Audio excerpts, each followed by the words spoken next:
Hey everybody, it's Mike, and oh, here we are. Going to talk about cults and Scientology and Hari Krishna, and I had so much fun with the last live that I did talking about Joe Rogan that I wanted to pick up with that and continue with the Joe Rogan stuff a little bit, uh, uh, so you can see how these guys. What these guys are all about, the Hare Krishnas are all about, and how they preach, and how they can, get on Joe Rogan and promote their cult. Um, I don't understand it, but that's what they do. So I wanted to continue a little bit with that because I thought it was pretty good, the whole Joe Rogan thing. And let's see, where are we here? Okay, so but first, before we get to that, I want to, of course, I gotta play the intro.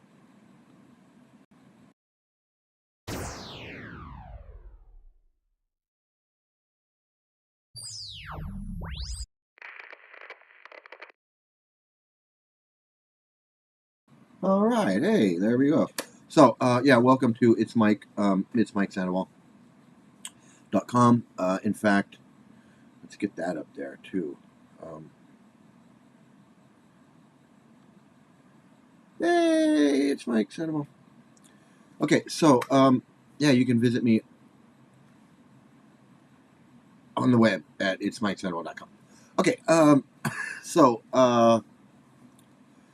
Joe Rogan. Well, first Scientology, man. I want to say, big shout out to out at LA working on that. Uh, uh, Finding out who the LAPD is that's helping Scientology, and the emails going back and forth, all of that. I'm great. It's great. I'm excited to see all that. So good work with all that, and everybody else that's out there. Um, Everyone out there at Big Blue and all around the world, Windy City, Dayton Watch, and everybody in Boston and Chicago and Denmark and all around the world, man. It's good work out there with Scientology. So let me see how I get rid of this. There we go. Okay, so Joe Rogan and this Hari Krishna character that he's got on. This was a couple years ago. I don't know how long ago. It was like 3-4 years ago or something like that. And here he is spouting more stuff about the Hari Krishnas and like karma and whatever. But he says a few things here, and I'm gonna stop and translate it into normal English, and then I'm gonna comment on a few things that he says, because this is how they pull the wool out of over your eyes. If you're not, and most people don't know. Most people don't know anything about Hinduism or uh, yoga or Eastern type of philosophy or anything like that. Most people just don't know anything about it. Most Western people don't know anything about Hinduism. They don't. They just don't know.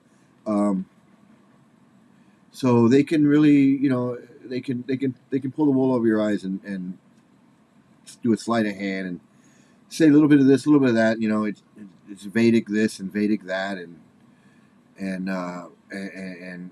karma and dharma and bhakti and shakti and all these things, and they can really uh, make it seem like they're saying a lot of stuff, and they're not saying anything at all. And then you end up being like wow, this guy knows everything. So and then I'm also going to show you some videos of the founder and how he speaks, how he talks, and that's a whole nother level of the bull. It's he takes he's an expert at it. These guys are amateurs. The guys I'm showing you are amateurs, and even the gurus, today's gurus, they have some charisma and they have some knowledge. They can pull shit out of their ass. But the founder, He's on another level. So, but he's saying the same crap. He's saying the same crap. He's just got more personality, more authority in what he's saying, and a little. He's a cult leader, so he's got what it takes to like really get in there and manipulate your brain and influence how you think and how you feel and what your emotions are. I mean, he's just like a and of course, it's not like he's hypnotizing. He doesn't hypnotize anybody. It's not like he's hypnotizing, and you zonk out. It's not like that. But um, rather than hypnotize, I would say it's more like mesmerize. You're just kind of like, you're just kind of overloaded with his charm, and not that he's good looking or anything, but just just there's a lot of things that these cult leaders have, a way of speaking, a way of influencing, a way of pushing buttons, and just it's a real con job. It's like a carnival barker that convinces you, to buy another try at knocking the bottles over or whatever, or shooting and you're never gonna win it. You're never gonna win it. But he's got a way of convincing you, that it's just $1.50 more, or $2 more, and you're gonna get 3 more tries, and you're right there. You're almost there.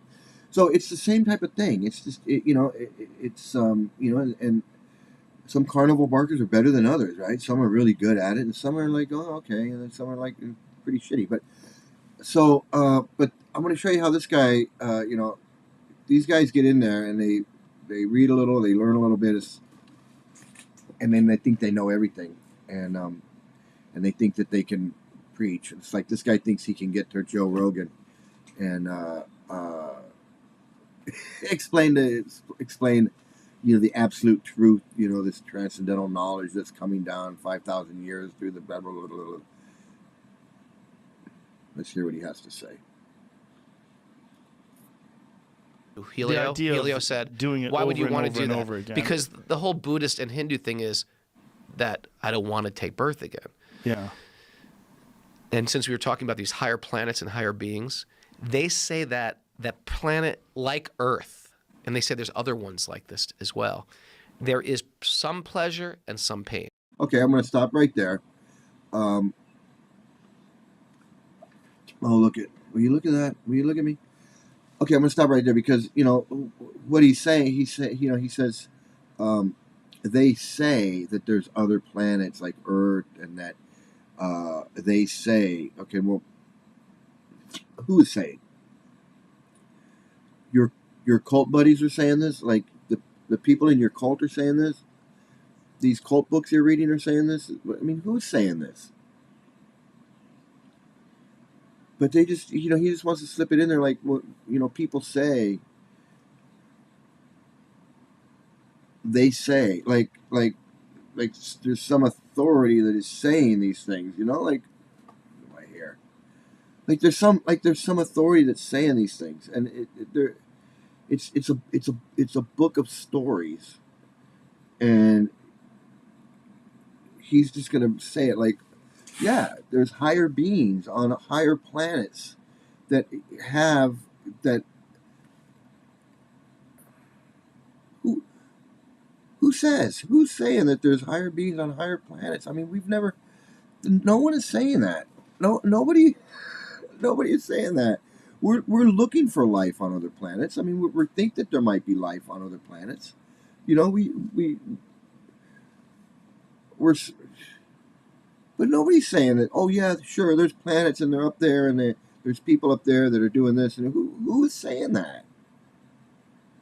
He just says it like it's common knowledge. There's people who live in a penthouse, and there's people who are sleeping on the streets.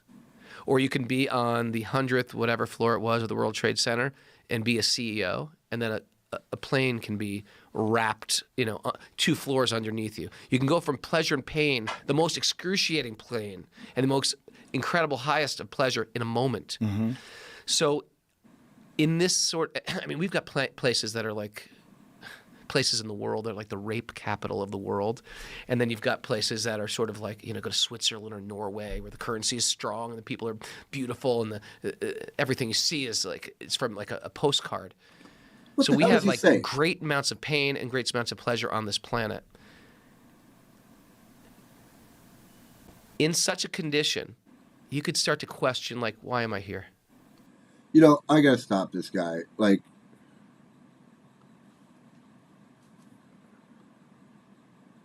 what the hell is he talking about? I mean, seriously. He's talking about, I know what he's trying to say. He's trying to say, look, I can preach better than this guy. What he's trying to say is like, look, in the material world, you know, there's pleasure and pain, and you have a little bit of both in this world. Okay, you got sometimes you're enjoying, and sometimes you're suffering, and depending on your karma, you are gonna suffer so much, and you're gonna enjoy so much. And we really shouldn't be trying to enjoy, because that's already figured out for us how much we're going to suffer and how much we're going to enjoy. It's already in our karma. It's already been determined. I'm going to enjoy so much, and I'm going to suffer so much. And even the enjoyment that we're having is really suffering. It's not really enjoyment. It's just temporary. The enjoyment that we feel in the material world is really just a cessation of suffering. It's like when we stop suffering for a while, then we're enjoying. It's like you're drowning, and then you get up and you take a breath of air, and then you're back to drowning again. And so that's what enjoyment is in this world. So we're really just suffering in this world. So and on other planets, you know, maybe there's more enjoyment than on this planet. You know, so why are we striving to enjoy and suffer and making so much endeavor, like with a job and with doing whatever, just so we can enjoy, when enjoyment is already, first of all, enjoyment is not that important, because it's just we're really just suffering. And so we shouldn't be endeavoring and trying to make so much effort for enjoyment, because even on other planets, there's other beings that are enjoying so much more than us. This is what he's trying to say. So our struggle for enjoyment in this world is really meaningless. We should really be striving to serve God and be in a relationship with God, rather than just trying to enjoy ourselves. That's what he's trying to say. But he got off. He lost the idea and got off on this. With so much enjoyment and suffering in this world, maybe, you know, that can cause us to ask ourselves, why are we here? Well, you know, we don't have to suffer and enjoy to ask ourselves, why are we here?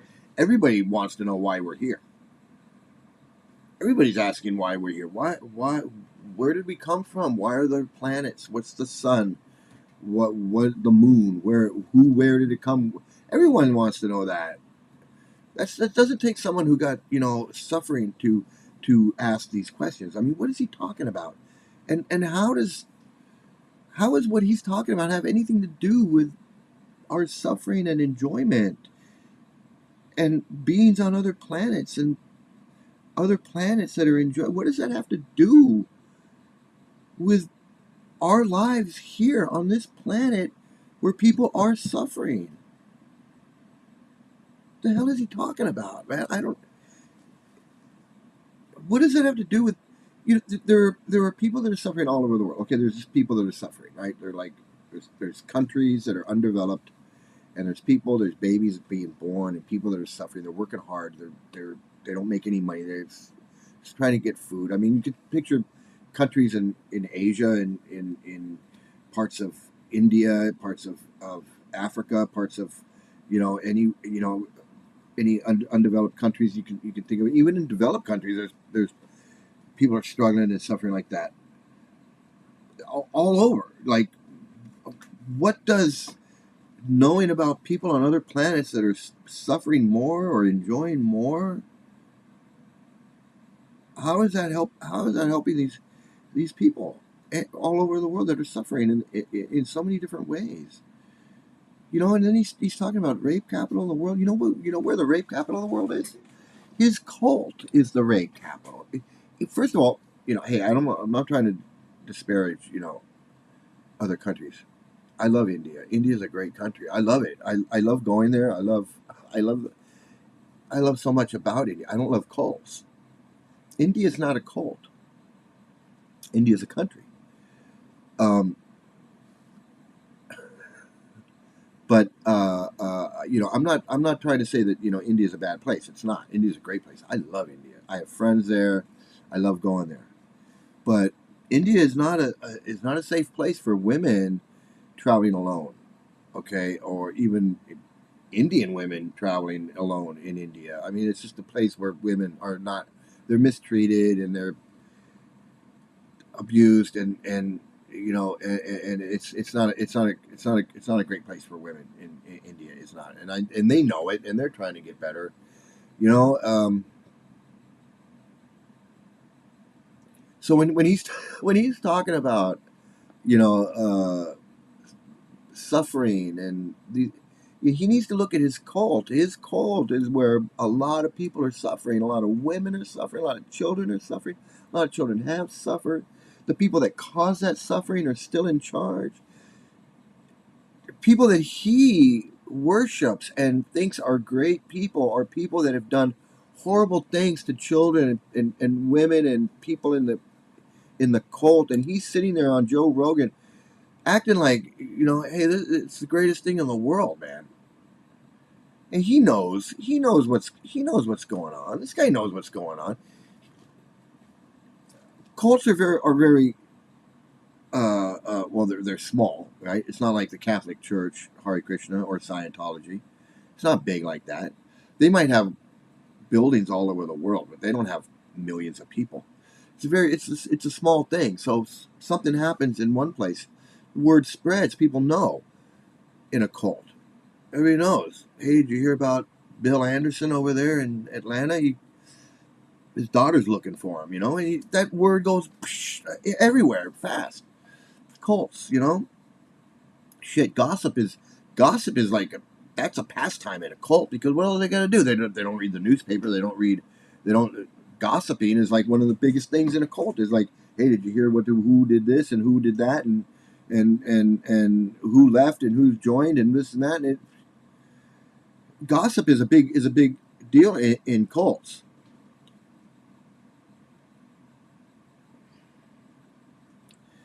So anything that I knew in the cult, like I knew all the racist stuff and the sexist stuff. I'd heard all the quotes. I'd heard all the bad stuff. He's heard it too. He knows. He knows all the stuff he's heard all. He knows about the murders. He knows about the rapes. He knows about the children. He knows about all the questionable quotes in the books. He knows about the anti-Semitism. He knows about the racism and the blacks should be slaves and all that stuff.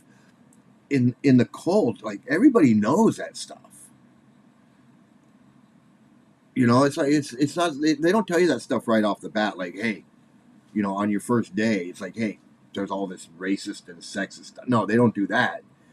But you can't be in the cult for more than 6 months without hearing stuff. I mean, you hear stuff. I mean, there's so much stuff to hear about. And you people, there's abused people in the movie. They talk like, yeah, my kid went to school. He was raped, or you meet the kid. He's 30 years old. He's like, yeah, I grew up in the movement. My name is Jagadish, and I was raped in Newburgh. Everybody knows. He knows all the crap. He knows all the crap. He's gonna sit there on Joe Rogan and act like none of that happened. Like they know. He's not gonna talk about that. He's not going to talk about how they're like the Taliban and they want to convert everybody by force. He don't want to talk about that. He wants to talk about all this hippy dippy lovey dovey stuff that doesn't even exist. It's not. There is not. The only time there's any hippy dippy lovey dovey stuff is when they're love bombing you on your first day. When they're telling you how intelligent you are. Oh, you're so intelligent that you're here at the temple. Like you got really good karma to be here at the temple. Like Krishna really blessed you, and you got the mercy of Lord Chaitanya, and Lord Nityananda and Jagannath, Baladev, and Subhadra, and you are just at the lotus feet of the spiritual master, that you are here. You are not only you fortunate and lucky, but you really got it up here to be here at the temple, and you're just welcome to the family, and like, here, have some food, and just, that's the only time, because once you're in, it's like there's some of that. There's not a lot of that. It's all pretend, it's all fake and phony. Oh, Prabhu, can I borrow $10? I ran out of gas. Can I get 20? I met so many Hari Krishna guys that are like just scammers, and like, like, hey, can I borrow $20? I left my book bag or my bead bag, or hey, and then you never see them again, because they hightailed it to India or something with your $20. There were guys in the Hare Krishnas that would go around and borrow $100 from 10 different people and buy a ticket to India, and you never saw them again. They just hightailed it out. Or they did a little identity theft, end up living in friggin' Spain for 6 months because their visa ran out, and then they had to hightail it out of Spain and come back to the U.S., but they moved to Hawaii so nobody knew where they. It's just it's such a bunch of crap, man. And this guy's gonna sit there and act like ain't none of that happening. Like, he gonna act like ain't nothing like that. What is life about? It gives you a window to even ask those questions. Now, if there's just so much pleasure in your life, they say that higher beings don't have the impetus to evolve because there's so much pleasure.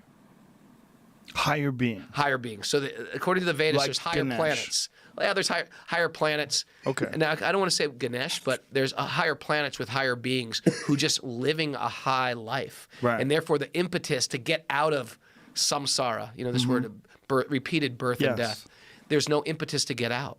Sometimes people are suffering so much, there's no impetus to even see a spiritual light. People who are suffering tremendously maybe go to prison, or they get caught up in more degrading activity. Sometimes people who have so much. So I'm like saying, in your life, you have so much good karma, so to speak. But because you're still embodied, there'll always be sort of like a pinprick, because that's part of having a body. Right, but my point was, this journey is enjoyable, and that I'm For you, but you got good karma.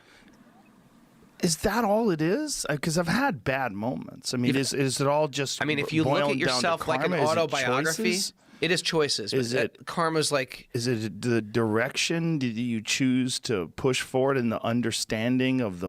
Okay, I'm gonna stop right there. So I gotta give Joe some props here, because Joe is like, he's not buying the bullshit. First of all, he's like, look, I'm asking you, what's up, and you're not telling me. So I give Joe some props there. He's like, and the guy. So what the guy's trying to do, what the Hare Krishna is trying to do is they create this problem. They go, look, you're suffering, and Joe's like, well, I'm not suffering. I'm kind of happy, actually. And the guy's going, well, because you've got good karma. And Joe's like, okay, but I'm still not, whatever. I'm still, it doesn't seem so bad. Like, even if what Joe's saying is like, okay, even if I wasn't rich and have a podcast and doing all this, life doesn't seem all that bad. I mean, it's like there's some suffering and there's some enjoyment. And even if I was born in a poor country, and I was struggling and things were worse off for me, life still seems like, it doesn't seem that bad. Like, life is life. And like, well, what, and what's so bad about it? Like, yeah, people suffer. I suffer. Joe's going like, I've had bad moments. I know life is not all peaches and cream all the time, but you're talking about, like, we have to get out of this cycle of birth and death. See, that's the problem. So they create this problem. There's a cycle of birth and death. And Joe's like, I don't buy into that. I'm not buying it. Like, first of all, I don't see what's so bad about it. And even if there is a cycle of birth and death, maybe coming back and doing it again is not so bad. He's not buying into the premise at all. And the guy's having a hard time, like going, well, you have good karma. Well, okay, I've got good karma. And so the guy's like, well, even if you have good karma, there's still a pinprick somewhere. No. I mean, you're trying to create a problem and then solve it by saying, you've got a problem and I'm going to solve it with Hari Krishna. That's basically it. So it's like a salesman going, oh, you got a dirty rug? But guess what? I got a vacuum cleaner. Oh, look, I'll put some dirt on your rug and make it dirty, and now you got a dirty rug. So now you got to use. Now I'm going to show you how. And we get it. Same thing with you take your car to a mechanic, and he goes and he checks it out. And he goes, oh well, yeah, you got a broken thingamadiggy right there, and it's like, and you don't know what a thingamadiggy is. So he goes, well, yeah, but you know what? I can fix it for you. I can get you a new thingamadiggy, and I put it on everything included, $50, $100, whatever, and you come to find out that your thingamadiggy wasn't bad. It was good. He replaced it, and the car worked, and it that wasn't it. So that happens, that happens in life, it's just part of life, So they create the problem and then they want to solve it for you. So he wants to. Same thing with Scientology. Take this personality test, hold these cans, and watch the meter move around. Oh, look, there's a problem. You've got a reactive mind. You've got when you said puppy dog, the needle went. Wah, tell me about the puppy dog. Oh, I had a puppy dog when I was a little kid. It's a bunch of crap, man. But what they're doing is they're hooking you up to a machine and they're creating a problem. Look, your needle's going wacky. You know what? I can make the needle go. I can stop that. All you gotta do is just answer these questions, feel my finger, or whatever the fuck they do. It doesn't matter because it could be anything. The problem could be anything and the solution could be anything. It doesn't matter what it is. So anyway, let me get back to this guy. Let's see what else he's got to say. The push and pull, the understanding of the discipline and the work, and then the kindness and the generosity, and that all these things are connected together. And then also the expression, the ability to express yourself through podcasts or through stand-up comedy, that all these things are enjoyable and that there's a pursuit in that, and that the real benefit of it is that other people get entertainment out of it. And that your choice is perpetuated, yeah, obviously. But there's other people who've done podcasts, who've done comedy, and they're just not successful at it. Yeah, but it's a puzzle, though. It's like saying other people sing songs, but people don't play them back. Yeah, there were bands before Green Day, Yeah, like the Buzzcocks. Okay, so again, he keeps trying to create this problem that doesn't exist. He's like, well, what about the people that aren't successful in their podcast? Well, yeah, what about them? They could still be happy. It doesn't mean they're not happy. Maybe they're not successfully, and they're successfully happy, or they're not happy because of their success, but it doesn't mean they're not happy. I mean, I've never really been successful in anything in my life. I mean, I've had jobs, and some of my jobs were fulfilling. They made me feel good about my job, and sometimes they didn't, and it was just a job, emptying trash or whatever. Sometimes that's what it is, but it's not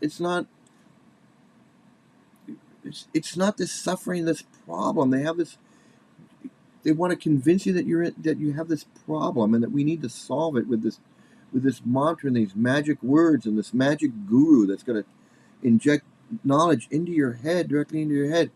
But I do like the fact that Joe Rogan he's not buying it. And I'm going to tell you, the reason I think Joe Rogan is not buying it is because, like on the other podcast, the other live stream that I did with Joe Rogan, is he admitted that his friend Duncan is a Hari Krishna. He says he loves Prabhupada. Well, nobody loves Prabhupada unless they're a Hari Krishna. So that's number one.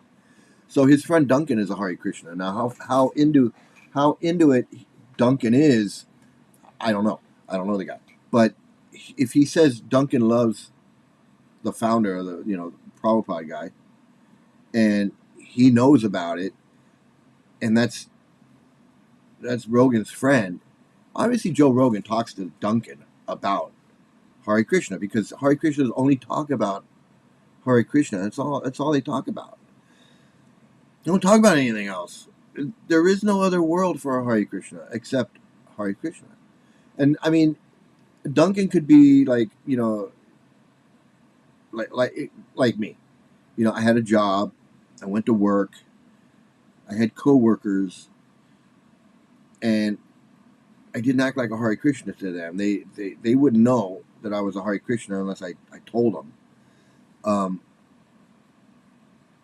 But they weren't. I had nothing in common with them, because I didn't want to talk about what they want to talk about. I didn't want to talk about the Star Wars movie that just came out, or Friends episode that was on TV, or the whatever concert that was playing at the Hollywood Bowl, or the hockey game or the baseball game. I didn't care about any of that stuff. I was a Hare Krishna. I didn't care about any of that stuff. Wasn't interested in that stuff. I didn't care about the news. I didn't care about the politics. I didn't care that Bill Clinton won the election. I didn't care that George Bush won the election. I didn't care about Bill Clinton being impeached. I didn't care about whoever was governor of California, Arnold Schwarzenegger or whoever, Mayor Riordan or Mayor whoever was, I don't even remember, but I didn't care, because I didn't care. I wasn't up on all of that stuff. I didn't care what movie was playing.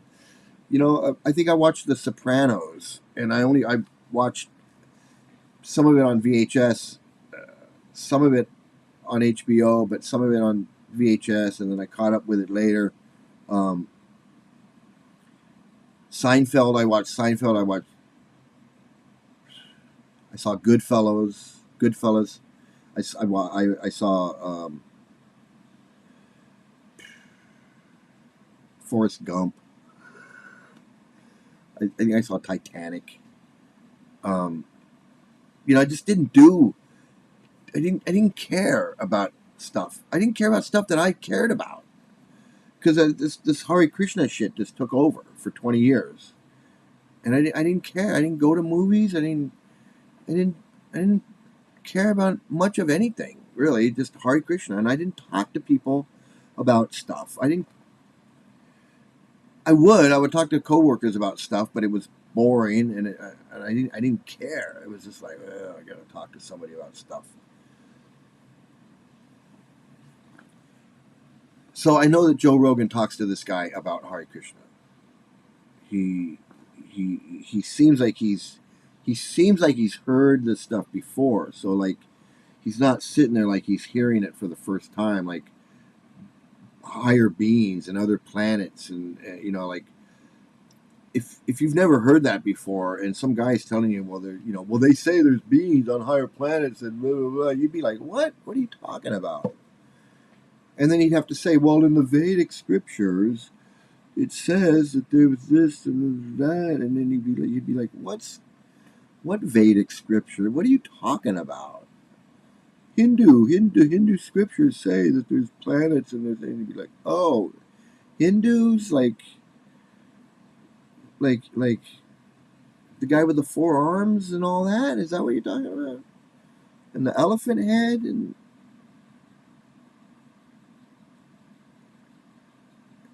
if you've never heard this stuff before, if you've never heard anything like you don't know anything about Hindus, you don't even know an Indian guy, you don't know anything about anything like that.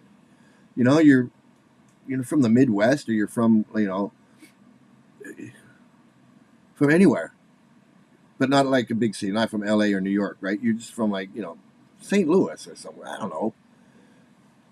You don't know. You don't even know an Indian guy. You don't even know where India is. Like, you couldn't even find India on a map. And this guy starts talking about higher beings and higher planets and Vimanas, airplanes made out of flowers, and atomic weapons you can shoot with your mind into people. If you didn't know anything about Hinduism and you didn't know anything about India and you didn't know anything about that, you would be like, what are you friggin' talking about? Atomic bombs you can shoot with your brain? But you know, he's talking about stuff like this, and Joe's just like, oh yeah, higher beings, higher planets. So Joe's obviously heard this. Joe's heard this stuff before. It's not new to him. That's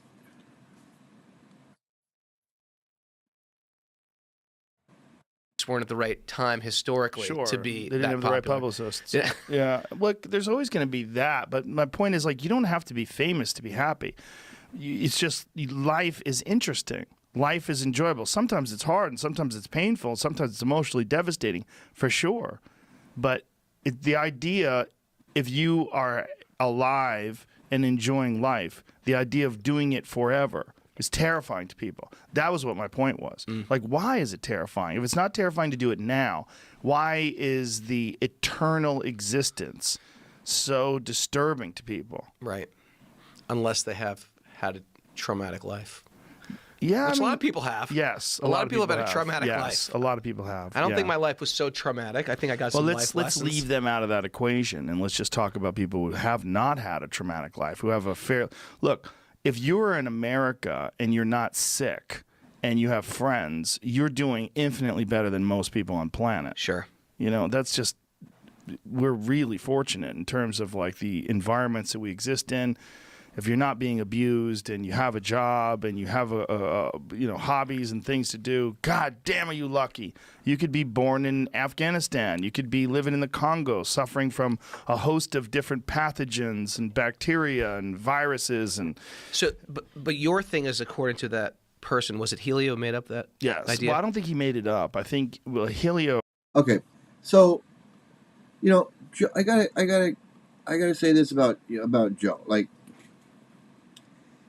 he's almost there. He's on the right path. He should be saying, you know, if you're in America and things are great, you're better off than most people. If you were born in America and you're, you know, just being born in America, I mean, you're better off than most people, because most people on the planet are living in poverty, right? They're living in a, you know, like poor people in China, poor people in India, poor people in Africa, poor people in South America. That's what the average person is living through. They're living through like extreme poverty. So if you're born in any major city, in any big city, and you're, you know, just in a modern developed country, you're pretty well off. I mean, even like the homeless in L.A.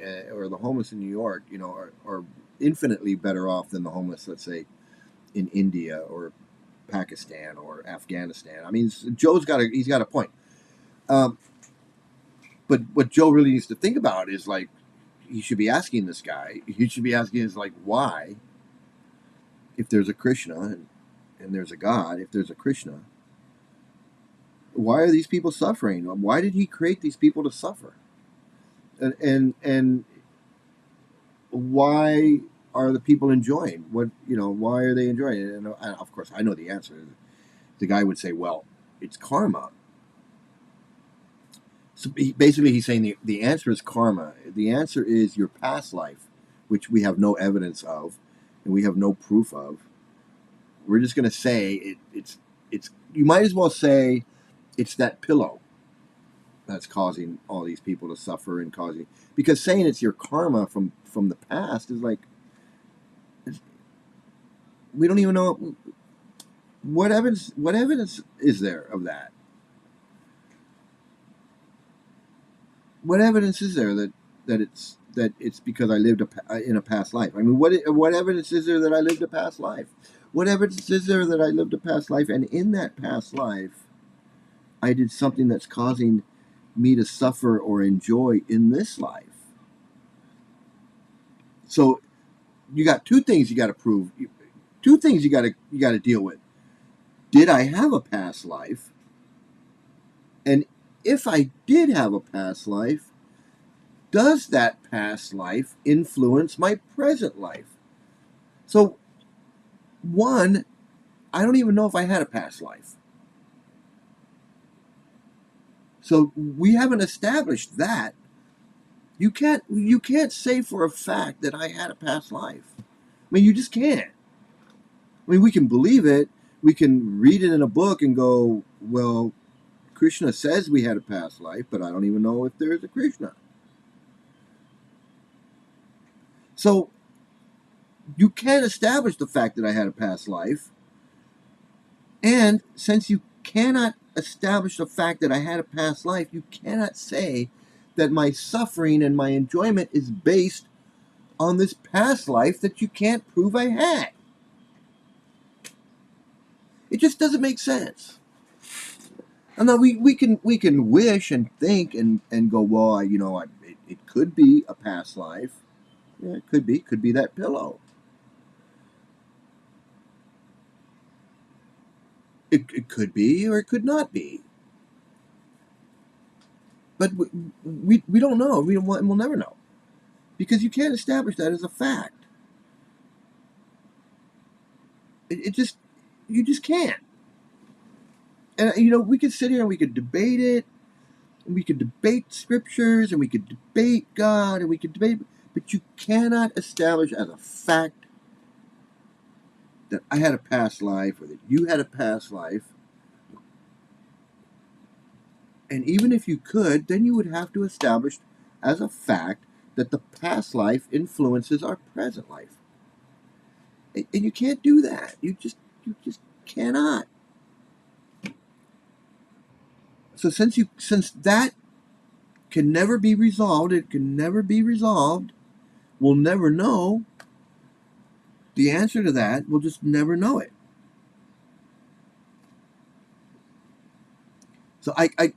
So saying that the suffering that I see in the world is based on this karma, this past life that I may or may not have had, that may or may not influence my present life, I just have to accept it because somebody's telling this guy that this guy wrote it in a book because somebody said it like 2,000 years ago. Somebody said, well, they explained it. That's how they explained it.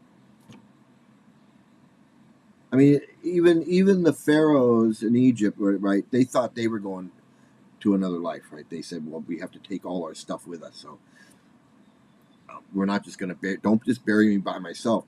All my stuff goes with me because I'm going somewhere. So when I go somewhere, I want all my stuff with me. So even they thought that they were going somewhere, So even the idea that you're going somewhere after this life is not some big deal. It's not, it's not some big revelation. I mean, even,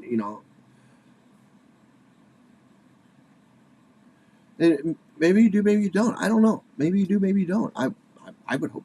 Believe me, I would hope. I would hope that when I die, I'm going to see my little dog that passed away. My mom and dad. My mom and dad, yeah, okay, they're going to be there. But I really want to see my little dog, man. I want to see that little guy. I want to see that little guy, but more than anything, I want to see my little dog more than anything. More than anything. More than my mom. No, I want to see my mom and dad. I want to see my mom and dad. I would love to see my mom and dad again. And my little dog. I want to see my little dog. I would love to see these things again.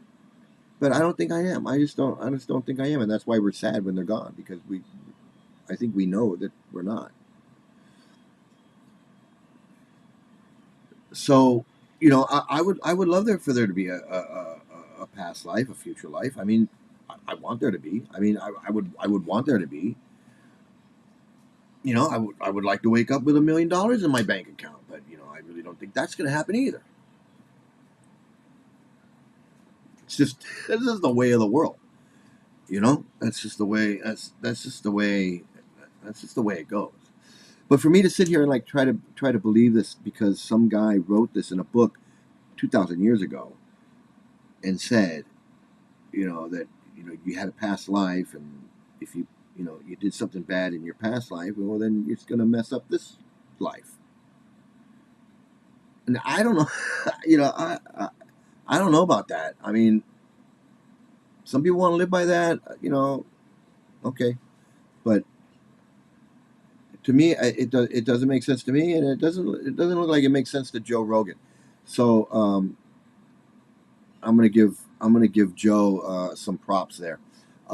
But I wanna I wanna move on to another video with this guy. I'm gonna finish up this guy too. He's talking about the gurus and how bogus these gurus are, and I just want to watch a little bit more of what he has to say about one of these gurus. Let me see. Yeah. So, just catch up in case you're not familiar. After the founder of the Hari Krishna, after he passed away in 1977, there were like 11 guys that were like his top guys. 11 of them. And when he passed away, he kind of passed the torch on to these 11 guys. Now, there's within the cult itself, there's a little bit of debate about whether he really passed the torch to these 11, or if they kind of stole the torch. So there's a debate about that. Did he really want these 11 guys to take over, or did they kind of just take over? Which is common in cults. That happens in cults. Once the founder dies, there's usually a power struggle, and either the cult collapses. A lot of times the cults will collapse once the leader dies, or goes to jail, or whatever happens to the leader. That's what usually happens. But when that doesn't happen, when the cults are able to move on, usually what happens is somebody takes over, but there's usually a power struggle. There was a guy that was a preacher. I forget his name, but he was a preacher. It was like not Jimmy Swaggart, but he was Graham or something. And he had a church, and he had a big following. And when he died, his son took over, I think, the junior. But there was something happened, and it split.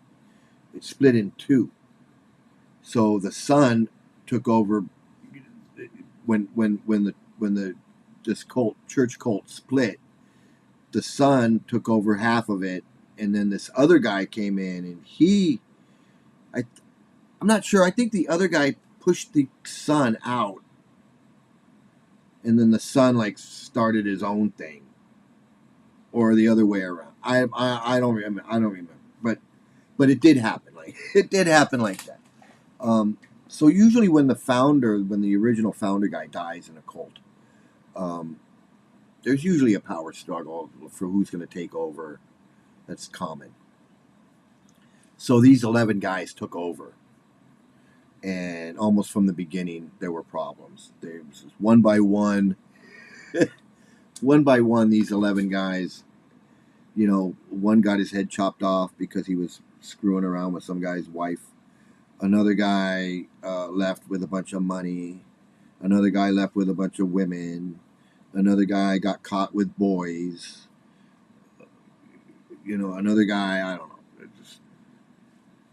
You name it. You name it, they did it. There was 11 of them. So I think about 5 or 6 of them gone. Not dead, gone. Only one got killed, or 2. 2 died, I think, or 3. I don't know. It's crazy. These cults are crazy, okay? But anyway, there was 11 of these guys, okay? And a couple of them died, but anyway, there was 11 of them. and things went sour from the beginning.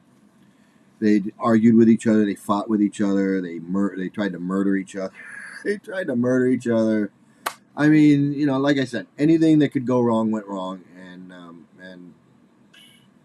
drug smuggling and everything. Okay, so I want to play this video of this guy. He talks about some of these gurus. I want you to see their faces. I want you to see these guys. You can actually see these creepy people and how they just destroyed people's lives. Promised them the world, promised them so much happiness, promised them so much crap, and they couldn't deliver on shit. They just bounced out with their money, their girls, their wives, or whatever. Abused children left in the... Oh my God! It's still okay. So let me get right into it here with this guy.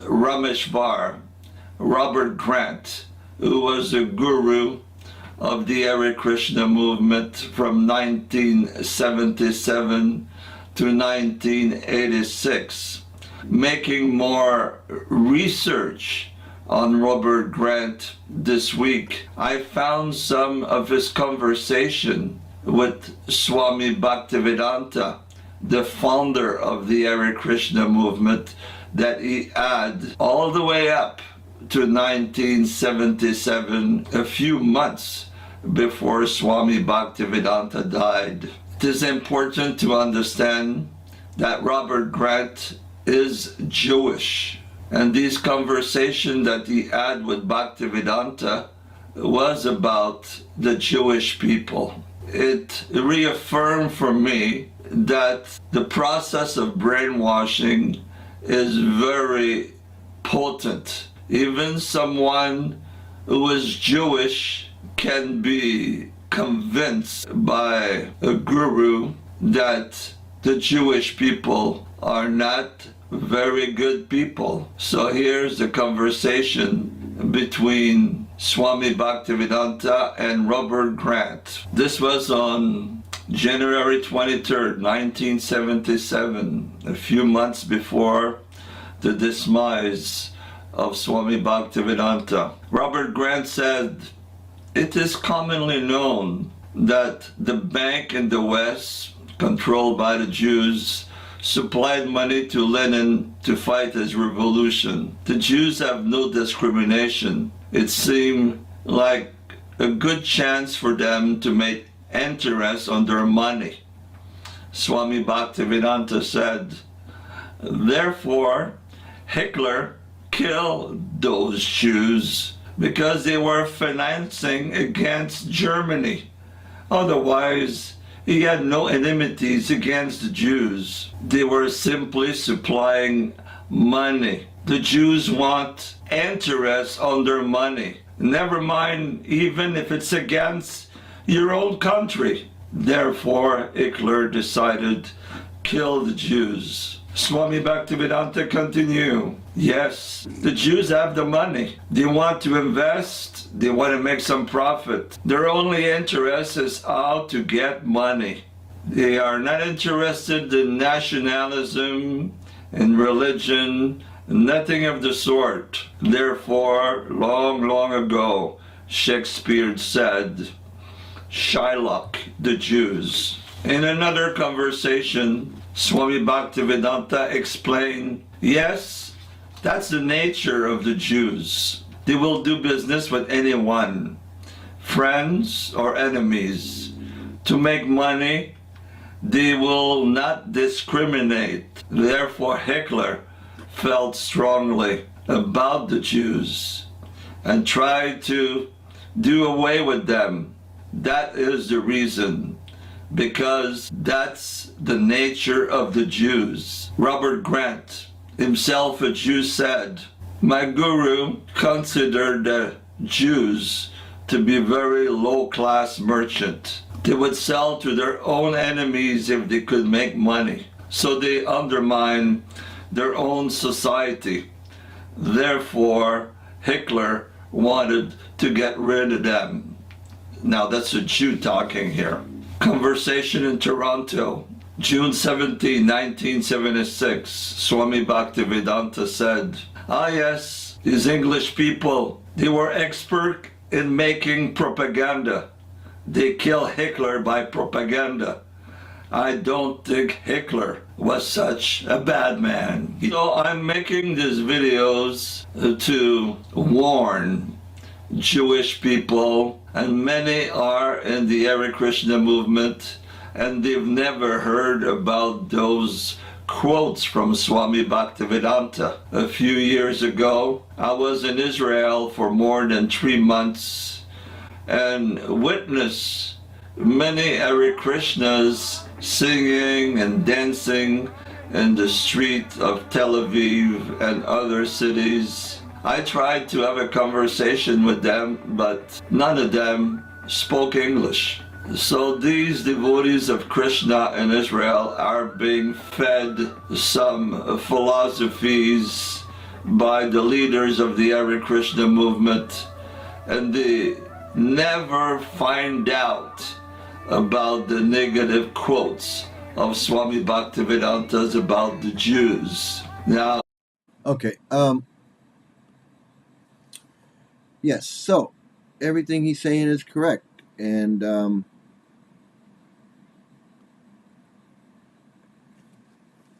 when I read these quotes, and they're not hard to find. I mean, they're not.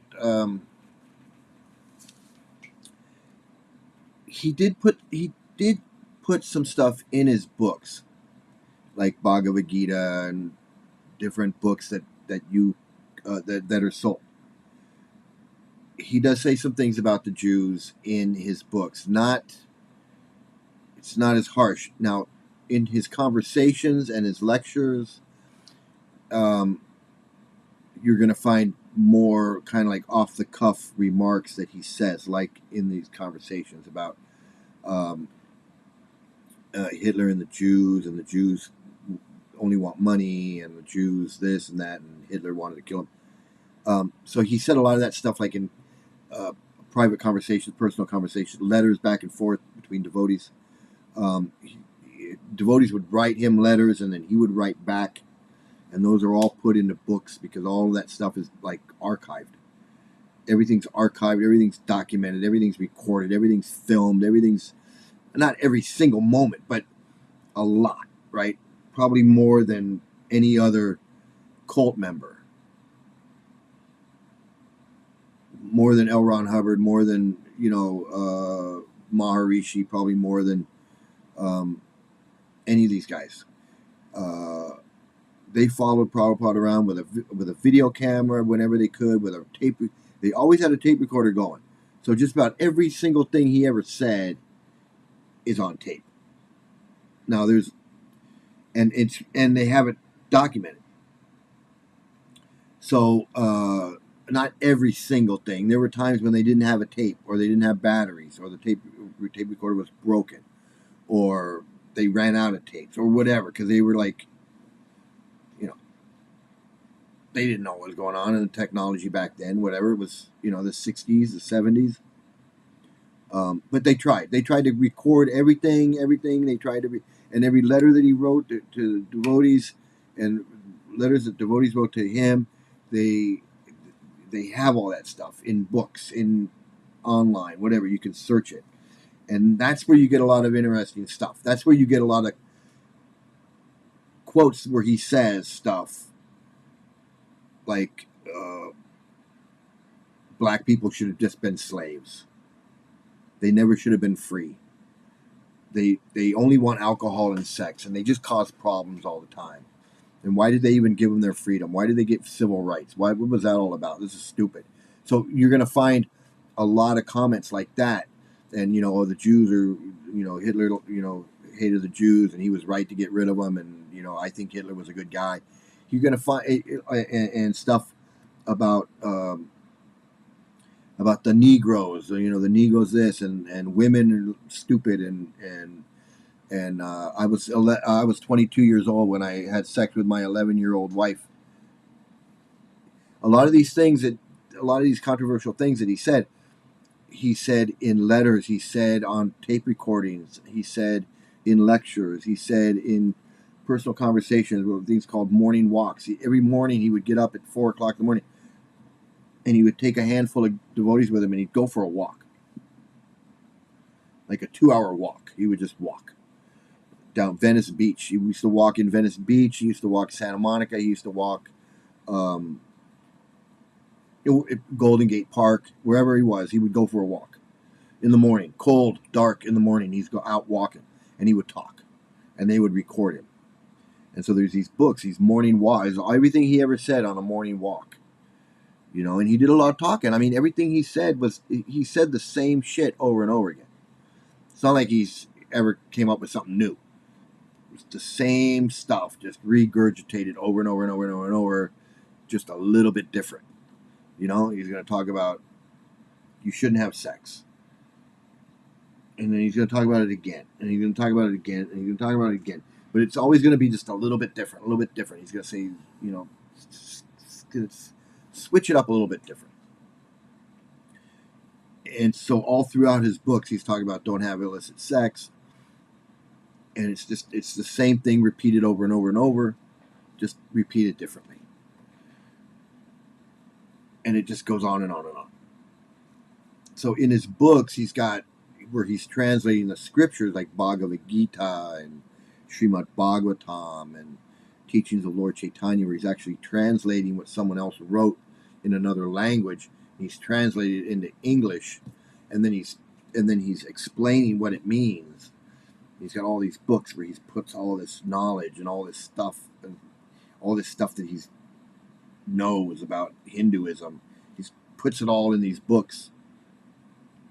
And he's got some racism in there, and some misogyny in there, and some sexism, and some homophobia, some pedophilia. It's all sprinkled in there, in coded words and in Sanskrit and Vedic culture, and this is the way it was back then, and blah blah blah blah. So you get that in his books, but in the conversations and the lectures and the video lectures and the tape recordings and the morning walks, that's where you get like a lot of stuff. That's where he said women like to be raped. Well, he says that in his books too, but that's where he explains how women like to be raped. He explains the whole thing. He explains why women are more lusty than men. He explains like a lot of stuff. Like he might say something in his books, and then someone would ask him a question on a morning walk. They'd say, oh, Prabhupada, in Bhagavad Gita, you said that women are 9 times more lusty than men. What do you mean? Or something, And then he'd be like, yes, women are more lusty than men. And he'd go on and on and on about this whole thing. And then he'd say stuff.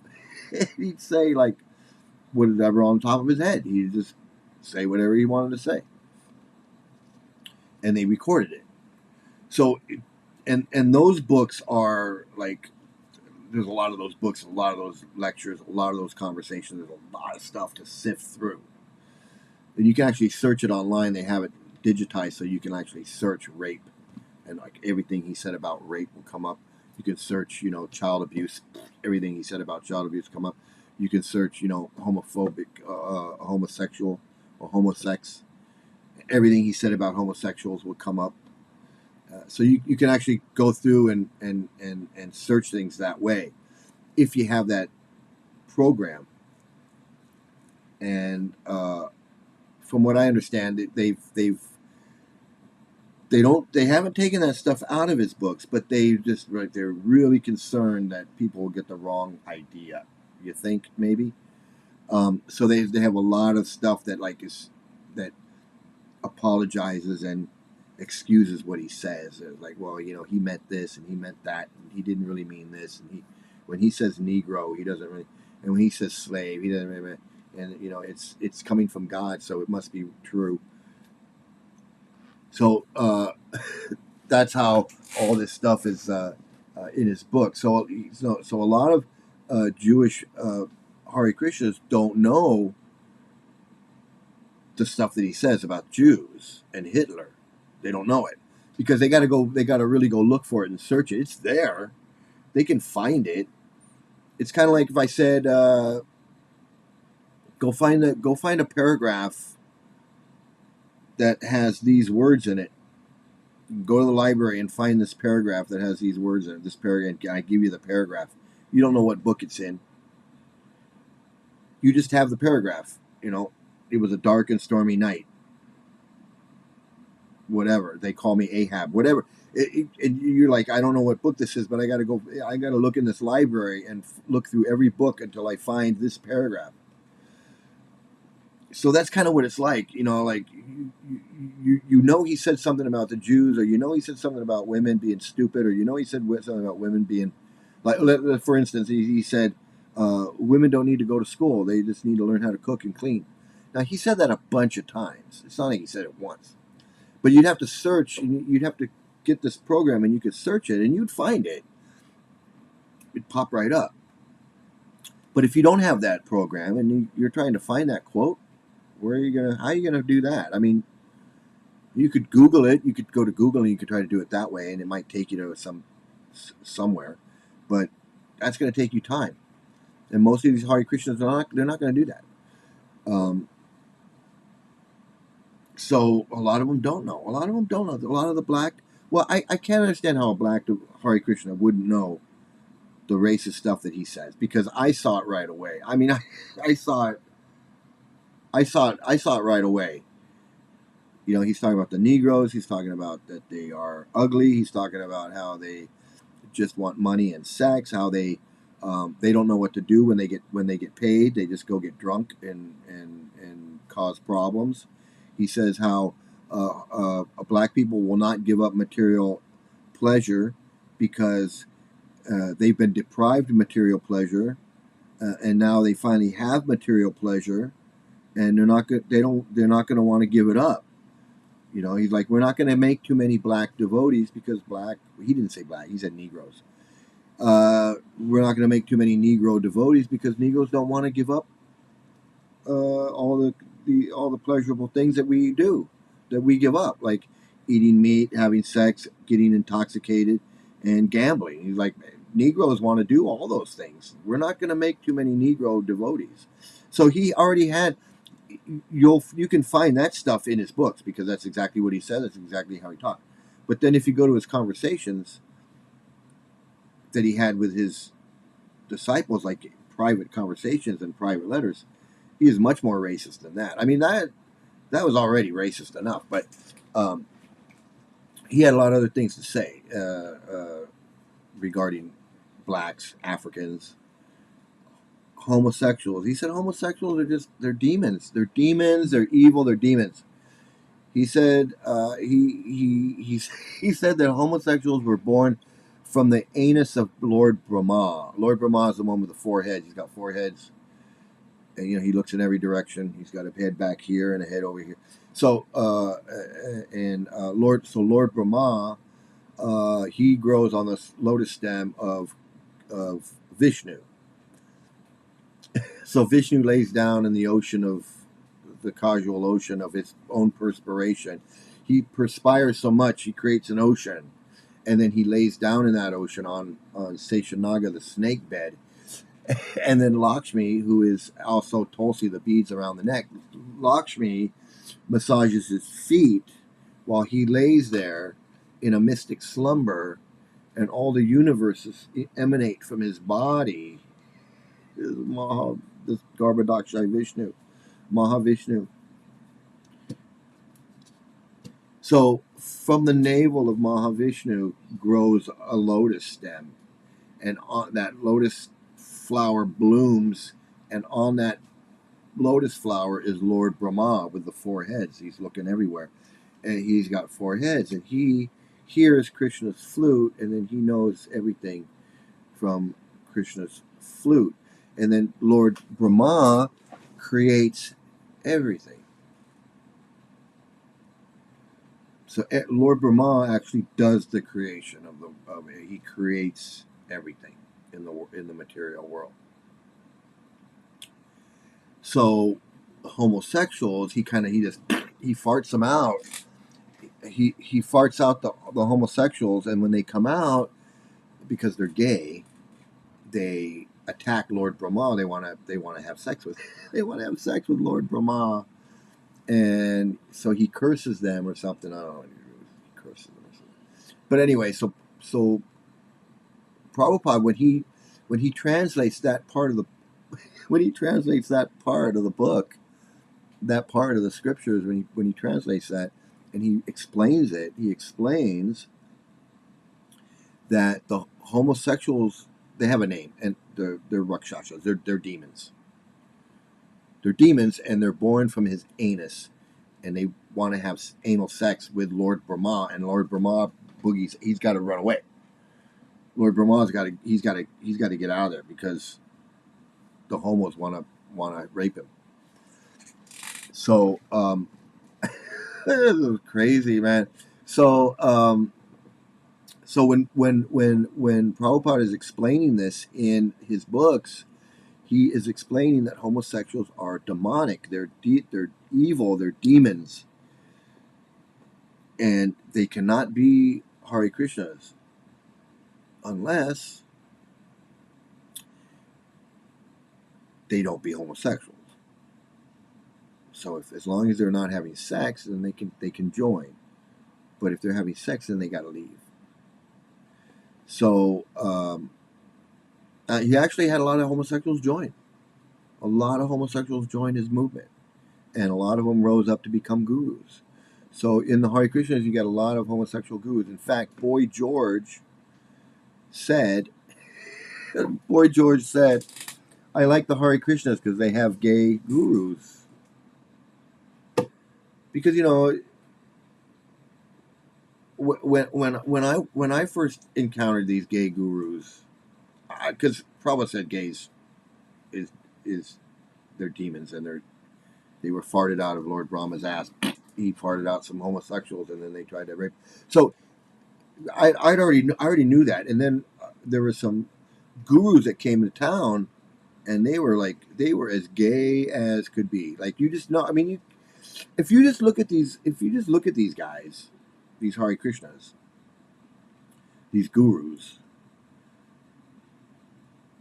a lot of them look gay. I mean, they're just effeminate. They're gay. They're like, they act gay. They talk gay. I mean, I'm not trying to be homophobic, but I'm just saying. I'm just saying, because I don't have a problem with gay people or gay gurus. I mean, I don't have a problem with that. I don't have a problem with that at all. Prabhupada had a problem with that. And when you join a cult, like, all the neurosis and psychosis from the cult founder, like, get put onto you. You artificially take on all his neurosis and psychosis. It's like, so he had this real homophobia. He thought homosexuals were demons and evil, and I'm supposed to believe that. Well, I didn't really believe that. I believed that the scriptures said that, but I didn't accept it. I don't know. I'm not going along with that. But I knew that the scriptures. I knew that the scriptures said that. I knew that the book said that. I knew that Prabhupada said that. But when I saw these obviously gay and effeminate gurus, and I mean gay, I mean, they're not all gay. And I saw guys, gurus in ISKCON that aren't gay. They're kind of manly. I mean, they're just like guys, whatever. But there's gay guys. There's gay guys in there. I mean, they're just gay. They're effeminate and they're gay. And it's like, and so I'm like, and I would see him and I'm like, that guy's gay. I'm like, that guy's gay. How did he become a guru in Prabhupada's cult? We never called ourselves a cult, but how did he become a guru in this this movement when Prabhupada specifically says that gays are demons, gays are not allowed in, gays this and gays that, and homophobia? I mean, it's just there. So it's like, well, how is this possible? Like, not that I'm complaining. I'm just trying to figure out where is the discrepancy. Because, like, Because, like, Prabhupada says, look, being a homosexual is demonic. It's evil. It's demons do that. You were born out of the anus of Lord Brahma. If that's not humiliating, if hearing that is not humiliating enough, I don't know what is. So here you are, a gay guy. You're a gay guy. You come to the Hari Krishnas and they go, homosexuals are born from Lord Brahma's ass. Did you know that? And then you tried to rape Lord Brahma. Did you know that? I mean, and you want to be a Hari Krishna? You can't be gay in the Hari Krishnas. We don't allow homosexuality in the Hari Krishnas. We don't allow that. You got to be straight. You got to be straight and not have sex. So then the gay guy joins. But he's still gay. Because he's gay. He can't not be gay. It's not like it's something you just turn off and on. I mean, I don't know. I'm not gay, so I don't know if I can turn it on or not. But I would think it's not something you can just flip a switch. I'm not gay anymore. I want to join the Hare Krishna, so I'm not going to be gay anymore.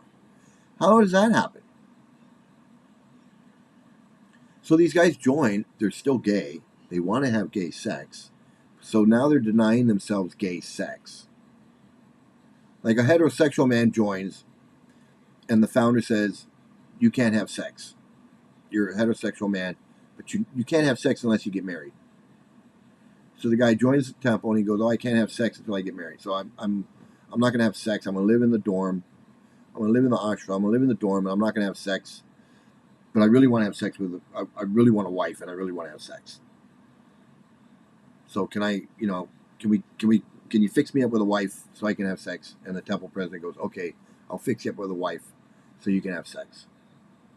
Because you're a heterosexual man, and you're in the temple, and you can't have illicit sex, so you're either going to not have sex or you're going to get married. And you want to have sex, so you're going to get married. We'll get you a wife, and you can have married. That's okay. That's all normal and acceptable. That's perfectly fine and acceptable. But the gay guy,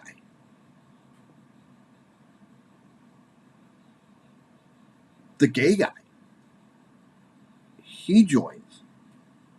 They go, you're gay. You can't have sex. You can't be homosexual and join. You got to be straight. Or you got to just not have sex. So now the gay guy joins. He wants to have gay sex. Just like the heterosexual guy wanted to have heterosex. And he said, get me a wife so I can have sex. And they said, okay, we'll get you a wife so you can have sex. But the gay guy joins. And he goes, I want to have sex, but I can't. I want to have gay sex, but I can't. Get me a wife or a husband. No, you can't have a wife or a husband. Because we don't allow that. Well, shit. The heterosexual guy got to have a wife and have sex. How come I can't do that? Because we don't allow homosexuals in the Hare Krishnas. You can't be a homosexual and be in the Hare Krishnas. You have to be straight. But I'm not straight. I'm just gay and not having sex. See the difference? It's not the same thing. You can't be gay and then join the Hare Krishnas and not be gay and like just turn the gay switch off. It doesn't work that way. And if you think it does, like Prabhupada did, Prabhupada thought it worked that way. Just don't be gay. You're gay, you come and join my cult, just don't be gay. It doesn't work that way. It doesn't work that way. That shows you how much he knew. He didn't know. He didn't know. He's like what did he know? You can't tell a gay guy You can join my movement, but you just can't be gay. Just don't have sex. It doesn't work that way. So what did the gay guys do? They had sex with the kids, with the little boys.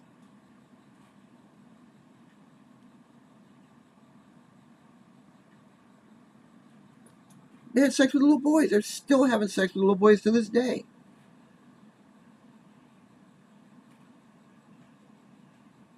That's what they're doing. So when I walked into the temple, and the guy, he's a guru. He's dressed with a guru. He's got the stick. He's got the guru stick. He's all dressed in orange. Everybody's like, "Ooh, guru!"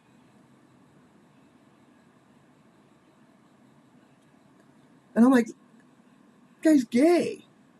He's not even supposed to be in the Hare Krishnas because Prabhupada said you can't be gay and be in the Hare Krishnas. And this guy's gay. He's just not having sex. The guy's as fruity as a... The guy's like really fruity and gay and walking around like he's a woman. You know, I'm not like he's a woman. I mean, pretty much though. He wasn't dressed like a woman. He wasn't dressed like a woman. He wasn't wearing women's clothes. He wasn't wearing makeup or anything like that. But he was as effeminate as you can get. I mean, he was definitely not masculine in any sense of the word at all. And he was a guru, and he had 2 boys that were living with him. He had these two like boys in their 20s, and he was like probably in his late 30s, maybe 40s. Probably in his 40s. And he had like these 2 young boys like in their 20s living with him in his apartment, in his ashram. And they didn't seem gay. You know, they weren't effeminate. But I don't know, man. I mean, I don't know what was going on. And I'm not trying to say anything was going on. That's not what I'm trying to say. I'm just trying to say this guy was gay, and he was a guru in the cult that doesn't allow homosexuals in the cult. This is a cult that has rampant child molestation, homosexual pedophilia, like up to here. You think one thing has to do with the other? Maybe. I don't. Maybe. I don't know. Maybe. But that's what's going on. That's what's going on. So these guys are joining these gay characters, not characters. These gay guys, gay people want to join the Hare Krishnas. Just like gay people anyway. Gay people want to go to church. They want to be Catholic. They want to be Christian. They want to be Baptist. They want to be Jewish. They want to be whatever. They just want to be. They just want to be people. They just want to live their life. So naturally, some of them want to join a cult. Naturally, some of them want to join the Hare Krishnas. Nothing wrong with that. Now, personally, they should be able to join. They should be able to join and be gay, and just not even have to give up sex. Just be, you know. And if you wanted, and that's how Hare Krishna should be. It shouldn't be a cult. It should just be like, hey, you want to come to the temple and chant, and worship and do whatever? Great.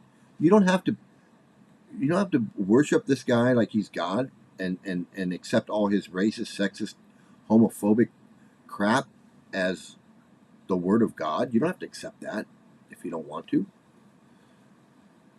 I mean, you shouldn't accept it.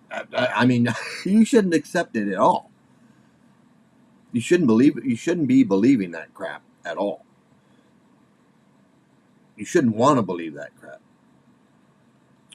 But, you know, if you want to go to the temple and you want to meditate, you want to chant mantras, you want to sing hymns, you want to sing and dance in front of the statues, and and feel that the energy that comes from that, whatever makes you feel good, more power to you. I got nothing against that. But following a cult and protecting pedophiles and following and spreading the teachings of a crazy man who was anti-Semitic, it was anti-Semitic, white supremacist, Nazi thinking, 11-year-old girl raping, Negro hating, women hating cult leader. That is where I that's where I draw the line. Okay, I draw the line at that. Okay, let's just say I'm just going to say I'm going to draw the line. I draw the line way before that, but the line's got to be drawn somewhere. I'm drawing lots of lines. Okay, I draw lots of lines, but I got to draw the line there. Like so that's I'm going to draw the line. I'm going to end my show. I think I'm going to end it right there, and go on. I think the next show I'm going to do is I'm going to actually show a lecture of the founder, so you can see how he's preaching and what the crap he's saying, and maybe he'll say something crazy, and we'll all get lucky and we'll see something crazy. But I hope you enjoyed learning about the Hare Krishnas, learning a little bit about this cult. Knowledge is power, so that awareness, spread the awareness. Like the more you guys learn about Hare Krishna, the more you can spread the awareness, spread the word, spread awareness, so people don't think it's some hippy dippy thing. It's really a dangerous, mind controlling, highly manipulative cult that destroys a lot of families. It destroys a lot of children. It's destroyed a lot of lives. There's been thousands of children molested in the Hari Krishna movement. There's been over 25 suicides of second generation children that were molested and abused in the Hare Krishna schools. And so over 25 people have committed suicide due to this cult, just ruining their lives, their childhood, just ruining everything about them, their whole families, and they just couldn't deal with it. They grew up. Some of them committed suicide as children. I went to a funeral of a child that was my boss. His kid was in high school, and he was abused when he was little, when he was a little child, and he grew up and he ended up. He was 18. He was like 17, 18 years old. He went to school in Brentwood, Catholic school in Brentwood, and he killed himself. He shot himself. And I was at work that day when I was there the day when he killed himself. And my boss got the phone call, and he was like, started crying, like, my son, he killed himself. And then I went to the funeral. So I know firsthand, what this cult does. I met the kid. I met the kid at the temple one day. He was getting in a van. He had a little brother. He was the older brother and a little brother. And and I met him, and I didn't know he was going to die. Hey, how you doing, Hell Gear? Nice to see you. Thanks for joining. You're doing great work out there, protesting Scientology. But this boy, I met him once, just right before he killed himself. He was at the temple because his dad he had an office at the temple, and I was working there, and his dad was there, and his son pulled up. He was going out of town. He was saying goodbye to his dad, and I went down with his dad, and I met his kids, and off he went, and that was the only time I met him. And then it was a couple of months later that he killed himself, and it was pretty traumatic. I mean, And I went to the funeral because I worked for the guy, and I had been to the guy's house and everything. So went to the funeral, and it was. And I met a lot of kids that I met a lot of his friends that were Hare Krishna kids that were abused. They went to the funeral, and then they have the Hare Krishnas have the kids, the grown kids from the Hare Krishnas. They have like a reunion, like a high school reunion. They have like their own reunion because they were all traumatized together. I mean, I know it sounds funny or sick or something, but that's the truth, man. They all went to this school, whether it was in West Virginia or it was in India or it was in New York or in LA or in Dallas. Those were the hot spots where all the abuse happened. New York, West Virginia, Dallas, Los Angeles, and India. So and all these kids that were in these schools that were abused or their friends were abused. I mean, nobody was safe. I mean, some kids didn't get abused. We don't know why, but some kids claim that they were not abused. They go, I was never abused. But all my friends, everybody around me was abused, but they somehow were not abused. And I'm not saying they're lying. I'm not saying that they're in denial. I'm not saying that they put it in the back of their head and they don't even realize that they were victims. I'm not saying any of that. There are kids that say, I didn't get abused. My brother was abused. My friend was abused. And all the kids that I knew were abused. But I never got abused. So, it happens, But thousands of kids were abused in the Hare Krishna schools. There were only a couple thousand in the schools. I mean, it was the majority of the kids were abused. And I know that sounds crazy, man, but the majority of the kids were abused in the Hare Krishna. So they have a reunion. They all get together every year, and they get together and they like comfort each other. They have like it's like grad night. They have like their own, and these kids are grown. These kids are like in their 30s or 40s. Some of them are 50 years old now. Some of them are almost my age. I'm 60. I'm going to be 63. Some of them are almost my age because they were born in the 60s. And they were like some of the first kids that were born in the movement. And it's weird. There's pictures of the founder with these little kids, with these little toddlers, with these babies. And I met some of them that are like grown. They were like grown adults that were like in their 30s. I met this one kid, this one man. He wasn't a kid, but he was a grown guy. He was like 30 something years old. I'm like 40 something. He's like 30 something. And he goes, and I'm looking at this book, and it's like a photo book, like a coffee table book, photo book of Hari Krishna stuff, of the founder. It's like an L. Ron Hubbard book, right? And it's like the founder's book. And I open up this book, and there's these pictures of the founder with this little kid, like little 2-year-old kid, 3-year-old kid, toddler, barely can walk, and he's got a flower, and he's like standing there, this little kid. And there's like a series of pictures, like 4 or 5 pictures of this little kid, like one he's walking, one he's standing, one he's sitting. And the guy looks at me, and he goes, "That's me." And I'm like, "What?" And he goes, "That's me. I'm that little kid." And I'm like, "Really?" And he goes, "Yeah, that's me. That's me." And I was like, "Wow." At the time, I was a Hare Krishna at the time. So at the time, I was like, "Oh my God, wow, that's you." Ooh, wow. I was like, "Oh my God, let me touch your feet. Let me buy you lunch." I was like, "Oh my God, you're like a celebrity or whatever."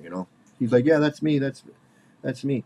So, and that guy was abused. That kid was abused, and it's not funny. I'm not laughing because he was abused. It's more of a nervous. It's kind of like a nervous, disgusted laugh. Like, ugh, yeah, I don't even know why. It's just like, I guess it's like a defense mechanism because I'm a comedian. So sometimes things happen and I laugh it out, and I don't mean to. So I apologize if you get the wrong idea when I laugh, like I'm laughing now. I apologize. I don't mean to. It's not funny. None of this stuff is funny, but sometimes humor and laughter can calm ourselves, especially when I'm talking about this stuff, because I get really worked up about this. One, I feel like they stole 20 years of my life. I feel like they stole 20 years. I feel like it was it's an uncomfortable laugh. It is. It's kind of like a nervous laughter. It's like that nervous. You're watching a scary movie and everything kind of makes you laugh or something. Like because it's too. You don't want to scream or cry. So yeah, I'm sorry. I forgot what I was saying, but yeah, I don't want anyone to think that like I'm laughing at this stuff, because this is really it's really it's not a laughing matter. And I met these people that these kids that were grown, and other little kids that were in the school that that I saw going to school every day. And I don't know if they were molested. And then I heard about kids in the neighborhood that were, she was touched by this guy over there. And I'm like, that guy over there? I'm like, this guy over there, he's a predator? And they're like, yeah, he's a predator. So, stay away from him. Keep your kids away from him. Like, that's just normal. That's just like normal activity in the community. I'm sure it's the same way in Scientology too. I mean, they all act. Yeah, it stole 20 years of my life. Thank you. They all act the same way, like that. Yeah, I get angry. I get worked up. That's what I was talking about. I get worked up because I feel like they stole 20 years of my life. I feel like there's so much of this stuff that's unresolved. Nobody's ever gone to jail. Nobody's ever been prosecuted. So you got thousands of kids that were molested in this cult. Thousands. Over 25 kids committed suicide because of the trauma that they were put through. They either committed suicide as kids, teenagers, or as grown adults. 35, 40 years old, guys have killed themselves because they just couldn't take it anymore. They tried to get on with their lives. They tried to put the pieces back together, whatever. They went through therapy, whatever. They couldn't handle it. They died. They killed themselves.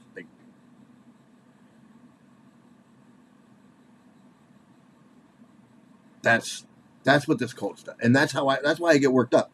So I know people that have killed themselves. I know people that, okay, so let me tell you this. There was a guy at the temple, right? He was an old-time devotee.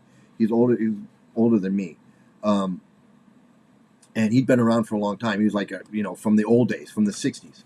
He lived at the LA temple. He had this big van, like this big old, like from the 50s, one of these old delivery vans from the 50s, right? It was like this old ancient thing, and it was parked on temple property, and he lived in it. And he lived in it for years. He lived in it probably for 20, 30 years. He lived in that van on the temple property. This is back in he lived there probably forever. I mean, when it became a Hari Krishna temple, he probably parked his van there, and moved in there and lived there. And I knew the guy. He wasn't a friend of mine. It was not a windowless van. It was one of these big, like a big delivery van, like one of those old big from the 50s, and like classic. It belonged in a museum. Now, he wasn't like a predator or anything. He was just a... Cult people can be eccentric, okay? So he was like an eccentric guy, but he lived in this big... It was like a big like moving, old-style moving van.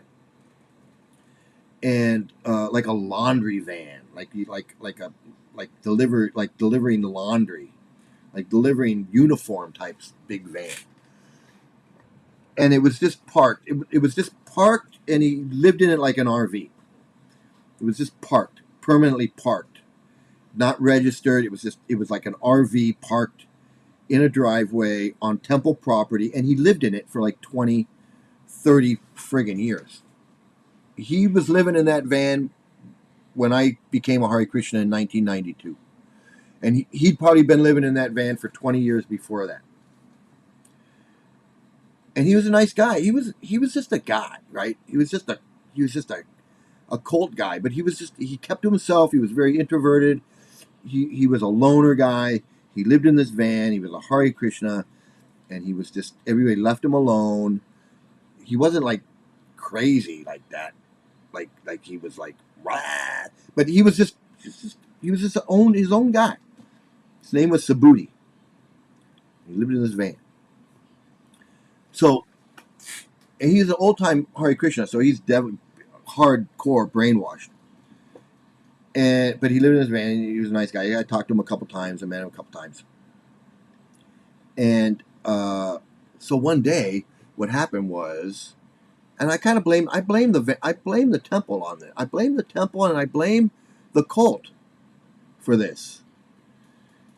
So the LA PD comes around one day, and they go, look, that van has not been registered in so many years. It's obviously, from the 1950s or the early 60s. It's an old van. It has to. They gave him like 90 days or 60 days. He had to either register the van or move it. It was like they like passed a law that you can't have an unregistered vehicle parked in public view or something weird like that. They changed this law, some weird law. And so they came by and they said, this is like back in like 2000, this is before I left. This is right around when the time I left. So this is like 2012. 2012. So they come around in 2012 and they tell the guy, you got to either register this van or you got to move it. And they gave him 30 days or 60 days to do it. And he couldn't do it because it wasn't drivable. It was not drivable. It was not fixable, whatever. And it wasn't registered. He couldn't get it registered. So he felt like, fuck, what am I going to do? And the temple wasn't helping him. Temple was like, we don't got nothing to do with this. This is between you and the city. And so he eventually, when he ran out of time, and they were gonna, they were like, we're gonna tow your van, we're gonna tow this truck out of here. He went crazy and went to the Culver City police station with a gun, and walked in the police station with a gun and pointed the gun at the police, and they shot him. Killed him right in the police station in Culver City, right there, like right across the street from the temple, like literally across Venice Boulevard from, like not even a block away from the temple. He just walked over there with a gun and walked into the police station and said, fuck you, you're not taking my van. And they said, drop the gun, and he didn't, and they shot him and killed him. And I blame the temple on that. I mean, you can't have a guy just living in you can't have a guy living on your property in a van on your property, and then when the police come and go, you can't. And then the temple just goes, oh well, tough luck, So that's the kind of thing. That's what these cults do. I mean, they don't care. These cults don't care. Scientology doesn't care about these people. Hare Krishna definitely doesn't care about these people. Hare Krishna doesn't care about these people. Man, they don't care. And that's a perfect example. They don't care. This guy was a good guy. He was a gardener. He worked around there. He cleaned the sidewalks with the hose. He did his thing. He wasn't a crazy guy. I mean, well, they're all crazy, but I mean, he wasn't like a psycho guy running around causing problems, running up and down the street naked. He wasn't. He was a good guy. He was just a normal guy. He just lived in this van, and it was a big van, so it wasn't like, it wasn't like a small, like one of these small. It was like a big truck. It was like an RV. He had a bed in there. It was like an apartment in there. It was like an RV. So, and then the city comes, and so the temple doesn't go, oh, we have an apartment. You can just move into one of the apartments, until you get your shit together. Or, hey, we have a mechanic that can help you fix the truck. Let's get the truck fixed so they don't tow it out of here. The temple could have done a lot of things. The temple could have done a lot of things for this guy, but they didn't do nothing for him. They just left him friggin' go crazy.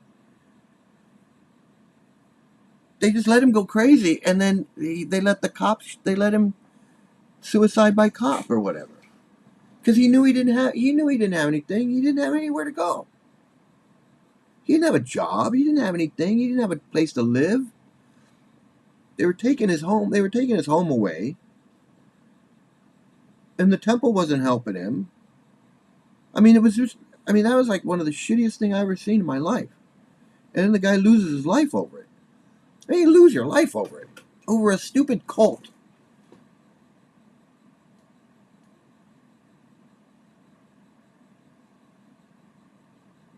You lose your life over a stupid cult. He was a nice guy. He was a good guy. I mean, he was a cult member, but he was a nice guy. He didn't deserve to die. People don't deserve to die just because they're in a cult. So, anyway, so I'm going to end it. I'm going to end it there. I want to thank you, Hal, for joining.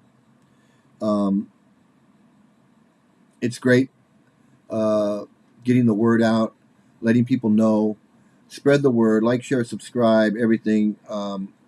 Let people know that Hare Krishna is a dangerous cult. If you ever hear anybody talking about cults, anybody talking about Scientology, just say, hey, you know who else is a cult, dangerous cult? Hare Krishna is a dangerous cult. Let people know. A lot of people don't know. It's like a whole 2 generations of people have grown. 2 generations have come and gone and don't know that Hare Krishna is a cult. It's great to see you. Thanks for joining. Thanks for joining so much.